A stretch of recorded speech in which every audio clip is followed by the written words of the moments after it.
Yesterday was our annual Tour de Falasco, which is an event at our local trail, San Falasco. It's a fundraiser to help maintain the trails. That's a very enjoyable event. There's a 65-mile route and shorter ones. I was talking to a friend of mine who had never done it, never done an event that long, and so I gave him some tips for doing long rides, and I thought that would make a really good topic for a video to help some of you out there who have never done a long event, but maybe you're preparing for your first road century, preparing for your first long gravel event, 60 to 100 miles. Maybe you're preparing for one of these mountain bike events that's 50 plus miles of single track. Now, just as a disclaimer, I've never done ultra long rides, like 200 to 300 mile rides on gravel. And so I'm coming at this from the perspective of events that take anywhere between 4 to 8 hours to complete. I'm sure some of the tips that I share in this video will apply to those ultra long rides, but I just wanted to get that disclaimer out there. The first thing that I want to talk about is the training leading up to the event, and I will keep this super high level because I don't want to really go into training, but I will say you need to start preparing about 4 months out at least, and you want to ramp up your mileage slowly. You don't want to have an overuse injury, especially something like knees, IT band, hips. Those are the things that can flare up if you try to ramp up your mileage too quickly. So make sure you prepare slowly. I would recommend doing your long rides every other weekend to kind of give your body time to recover. And then you want to do your longest training ride 2 weekends before your event. And on that long training ride, you want to work up to a ride that's about 70 to 80% of the distance or ride time of the event that you're preparing for. You don't need to equal the mileage that the event is. Like I said, just about 70 to 80% of that. The weekend before your event, you still want to ride fairly long, but you want to keep it fairly easy, zone 2. So that's, not super easy, but it's definitely not hard. And I would say somewhere around 3 hours. The week before your event, you still want to ride. You don't want to take time off the bike. You do want to dial back your intensity a little bit. You still want to get some hard efforts here and there, but nothing real crazy hard. 2 days before your event, you can take that day off, but I would really recommend riding the day before your event. That may sound counterintuitive, but what that's going to do is it's going to prepare your body for the event. The times that I've not done that, I've paid for it in the event. So ride the day before the event. It does not have to be hard, at least an hour, up to maybe about 3 hours. And you want to make sure that you eat immediately after that ride. After that ride, your carbohydrate stores are going to be open and you want to fill them.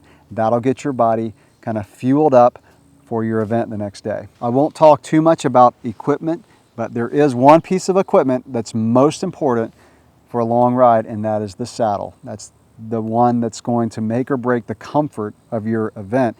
And so I would say a few months before, make sure you have the saddle that works best for you. Everybody is different. The saddle that works for me is the WTB Silverado. It's the most comfortable saddle that I've ridden. Yesterday, I was on the saddle for over 5.5 hours. No problems at all with comfort. Along those lines, get used to using chamois cream. If you don't use chamois cream, start using it. It's something that is really going to help, especially when it's hot. And so I would really recommend using chamois cream for a long ride. Now let's talk about the ride itself. For your ride, you want to make sure you do not start off too hard. Yesterday for my event, I got stuck behind some slower riders. It was not a race, it was just an event. And I got behind some slow riders and was forced to ride easy probably for half an hour. That ended up really helping. I felt great at the end of the event because I did not start off too hard, especially if you're new to this. Now, if you've been doing this for a while and you're actually racing, then yeah, you're gonna be starting off hard, but you wanna ease into it. And then as you do, you're gonna find your rhythm, a rhythm that's not too hard and not too easy, and your body will settle into that. And as you get more experience doing these longer rides, you're going to be able to find out what that rhythm is. Now, in terms of effort, this is the most important tip that I can give you, and that is don't redline it. And what I mean by redlining is zone 4, zone 5. That's when you're really pushing it hard. If you are new to doing long rides and you redline it during your event, you're going to pay for it an hour or two later. Nutrition is obviously very important for a long ride or long race. You want to make sure you eat constantly. I would recommend eating every 30 to 60 minutes, even if you are not hungry. And I recommend having smaller, more consistent bites than trying to eat one large thing, like one large sandwich or entire bar at one time. I like peanut butter and honey sandwiches. They're not the easiest thing to eat. They're a little bit messy, but they work for me. I don't recommend things that are overly sweet, especially things that are sweetened with white sugar. I like things sweetened with honey, sweetened with maltodextrin, which is a more complex carbohydrate compared to white sugar, because you don't want to spike your blood sugars and then have them drop later. If you have a consistent stream of carbohydrate, it's going to help you feel much better near the end of your ride. If you wait a couple hours before you eat, you're going to really suffer for it 3-4 hours later. Obviously, hydration is very important.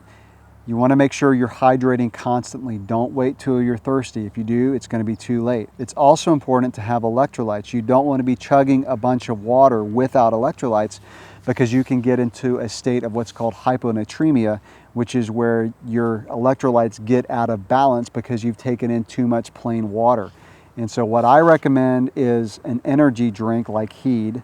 I don't recommend Gatorade, even though I went to the school where Gatorade was invented. The ingredients in Gatorade are not that great.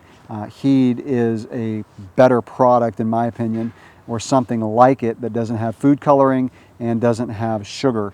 It's got maltodextrin. I also like Endurolites, which is also made by Hammer, the company that makes Heed. And those are little tablets, little capsules that I take, about 2 of them every hour, and that keeps my electrolytes up. A lot of these events will have aid stations that have water, but you may not know what other energy drink they have. And so having electrolytes like the Endurolites are really important, because you can just take those pills with the water and it keeps your electrolytes up. When I was doing the ORAM a year or 2 ago, I came across a guy on the trail who his legs were completely locked out. He could not move. He was cramping so bad. I gave him a few Endurolites, and I saw him later on in the event and he was fine. So keeping your electrolytes up will not only help you keep from cramping, it also helps your heart rate. So if you're doing an event and your heart rate kind of gets a little offbeat, and I've had it happen before, chances are your electrolytes are getting out of balance. So nip it in the bud and prepare properly to have electrolytes with you, again, whether it's a drink or separate capsules. So that'll wrap up my tips for doing longer rides. I wanted to keep it kind of short and sweet, not go into too much detail, but give you the foundation for preparing and doing a long ride or a race. If you have any tips that you want to leave in the comments below, I'd love to see them, and I'm sure other riders who watch this video would like to see some other tips as well. So again, drop those in the comments below. Thanks for watching.